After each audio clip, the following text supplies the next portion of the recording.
Jet engines, bulletproof glass, secret identities. What do they all have in common? Well, they're not just the ingredients of a great action movie. These things all relate to a type of everyday infrastructure that we all think we know. Have you ever wondered where the gas we all use comes from, how it gets there, and what stops it from running out? No, me neither. But what many of us don't realise is this stuff is pretty critical to helping entire power grids function and enabling massive industries.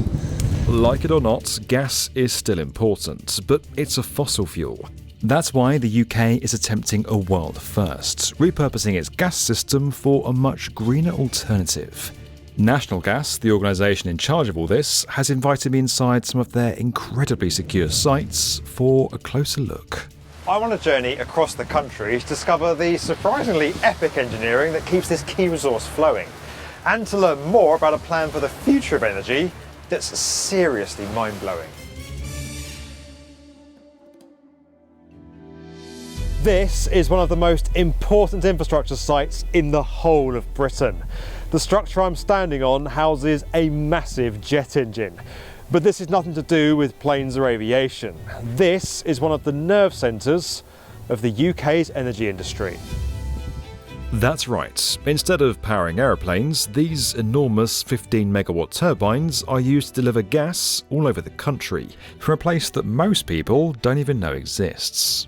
Sitting about 100 miles north of central London, this highly secure site outside of Peterborough is one of the engines of the so-called National Transmission System.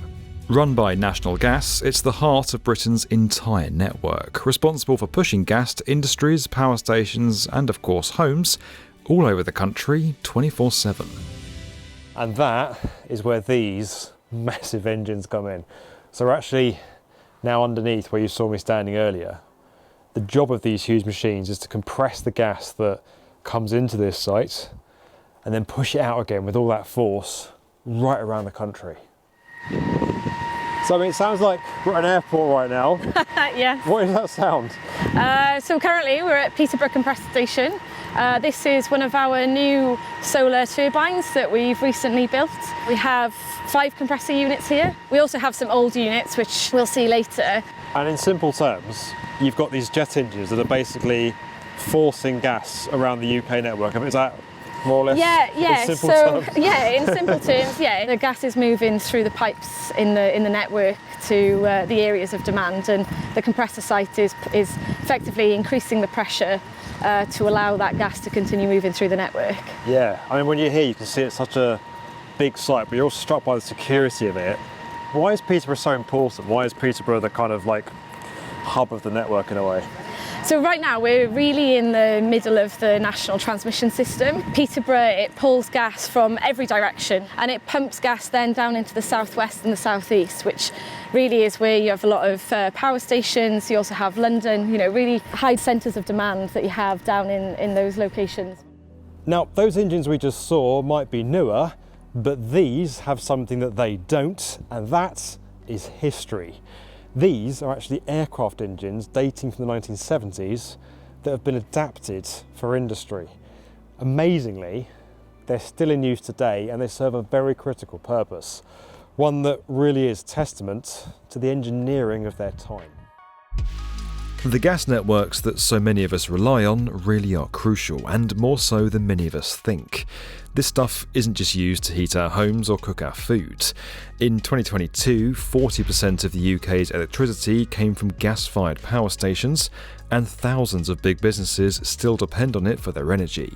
For example, the furnaces that are used to make glass, including the bulletproof kind, are mainly fueled by natural gas, and the same can be said for countless other major industries.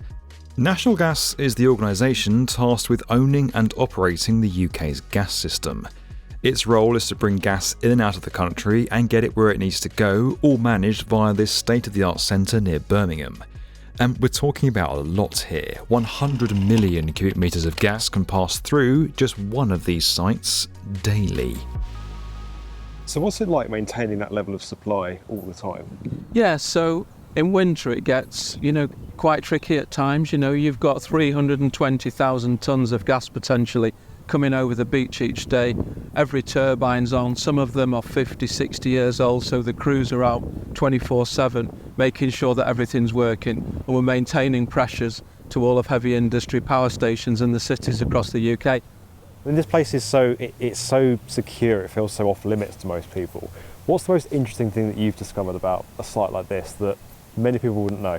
Yeah, I think, a lot of people probably don't understand the importance of this in terms of security to our country, because if there was a problem with, 1, 2, 3 of these sites, we could have a problem with security of supply. Luckily, there's a plan in place to deal with that. You see, John might seem like your typical CEO, but there's more to him than meets the eye. He has an alter ego that he changes into when disaster strikes. He's not exactly a superhero, but the job he's required to take on if things take a turn for the worse is just as important. I know you're the chief executive of National Gas, but you also have this role of network emergency coordinator. Yeah. What does that entail? In the very unlikely event that there's a problem with gas supplies into the UK, problem in the North Sea, problem with terrorism, problem with ships coming into our terminals, I step into a role that makes sure that it's not commercial, it's got no financial interest. All it's about is safeguarding supplies to the population and securing them. So that's what I do, and it's a really important role. So now we know how gas is moved around this country. How does it get in and out of this country in the first place? Well, the answer lies to the east, on a site that's been part of the UK's energy backbone for more than 50 years. This is Bacton in Norfolk, known for its sandy beaches, which on a rare summer's day like this in the UK are very nice indeed. But there's more to this place than meets the eye, because it's also the landing point for the huge pipelines that transport gas between the UK and Europe under the sea. It's called the Bacton Gas Terminal, and it's where some of the UK's most critical energy infrastructure can be found. About a third of the gas the UK produces comes into here before being sent off to customers all over the country via compressor sites like the one we saw in Peterborough. And yet, that's only part of what's going on here. This place is also home to the only 2 pipelines that link Britain to the continent in 2 directions via Belgium and the Netherlands. It means that gas can be shared back and forth depending on demand via huge pipes that run deep under the North Sea. And the flow with those 2 interconnectors is all managed from this control room right here in Bacton. Why is this place so critically important? Why does it matter? So it matters because it gives the UK and the wider European market flexibility in how we move gas around. So it means that when there's supply and demand differences, we can balance that effectively and give diversity of supply options. Some of those supply feeds include the southern North Sea, and these pipes that you can see out across Bacton Gas Terminal enable us to run this site as a bit of a connection junction where we can bring gas in, move it around and ensure it reaches where the demand is. It feels like an extraordinary important but almost somewhat hidden piece of critical infrastructure. The national transmission system and the gas network under this country is the hidden hero of the energy system, and no one knows about it. Almost 5,000 miles, over 60 gas turbines compressing gas, moving it around this country. Okay, so it's time to address the elephant in the room. We're talking about natural gas here, which is a fossil fuel, and we need to be reducing our reliance on those going forward. That's why the UK has an ambitious plan for this infrastructure, one that will see it used for a completely different type of fuel altogether that's much better for our planet: hydrogen.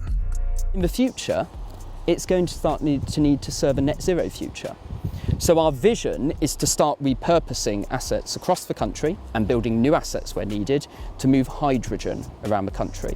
But because that can't all be done straight away, the network's going to be split into 3 systems initially. Some pipes will continue carrying gas for the time being, others will distribute the new hydrogen supply, and the rest will transport carbon dioxide. Yes, large amounts of waste CO2 are also going to be sent to Scotland and used for carbon capture and storage technology. It'll involve extracting CO2 from industrial emissions and burying it underground instead of releasing it into the air. But the main focus for now is on that hydrogen network, which isn't going to be an easy thing to make reality. Now, to make all that happen, a lot of testing has to take place first. But fortunately, there's already a facility operating where a load of experiments are taking place. To go and check that out, I'm going to have to head to the far north of England, and I'm pretty certain it's going to be a lovely summer's day up there too. I'm at Spade Adam in Cumbria, a beautiful, if rather wet corner of England, close to the border with Scotland and the beautiful Lake District. Now, believe it or not, this picturesque location is actually perfect for a gas testing facility. And it's up here that National Gas have built a high-pressure hydrogen test site. They're basically using decommissioned transmission assets, effectively old gas pipes, to make sure they can transport hydrogen safely and reliably. A number of different conditions are being tested out here, from leaks and ruptures to what happens when the pipes have been through thousands of pressure cycles over many years. It's all located on a site owned by the Norwegian company DNV, which is in itself contained within the confines of an RAF base. So what's happening on this site? So we've taken representative assets from across our network and we've brought them to this site so that we can test them at different blends of hydrogen and 100% hydrogen. So far we've demonstrated 2%, 5%, 20% and 100% hydrogen can run in these assets. These assets are about 60% of our asset type on our network and we are now extending this facility to cover off the full 100% of the asset type. So you're basically testing here how hydrogen mixed in with gas will perform across the existing network around the UK? Yeah, exactly. Okay. And why is it that we need to transition from natural gas to hydrogen? So natural gas is a fossil fuel and we can't rely on that forever. Hydrogen burns to release only water, and water vapour. So it's a great opportunity for us to get to net zero by 2050 and also can be produced from renewable energy. So we don't have to rely on fossil fuels anymore. We can look at wind and solar and other opportunities for the future. But there's one thing about hydrogen you might remember from chemistry class. Despite those low carbon qualities, it can also make a big old bang if you're not careful. When people hear the word hydrogen, they sometimes think explosive. Is that a misconception? Well, it's a hazardous gas, obviously. Natural gas is a hazardous gas and we transport that today safely. So in the same way we transport natural gas, we'll want to do that with hydrogen. Once their work here is done, National Gas plans to build a so-called hydrogen backbone from 2026, which will enable it to transport 100% hydrogen to power stations and industries. Transport applications are being looked at too. National Gas believes that with facilities like this starting up, the UK could become a kind of hydrogen hub, sharing it with the rest of Europe through those same pipes we saw before. Now, that really matters because countries all over the planet are trying to reach net zero. So if sites like this succeed, many of them could learn from the UK's example. Our energy infrastructure is something that we arguably all take for granted, and the transmission network that moves our gas supplies around is hugely impressive. But we can't rely on this type of fuel forever.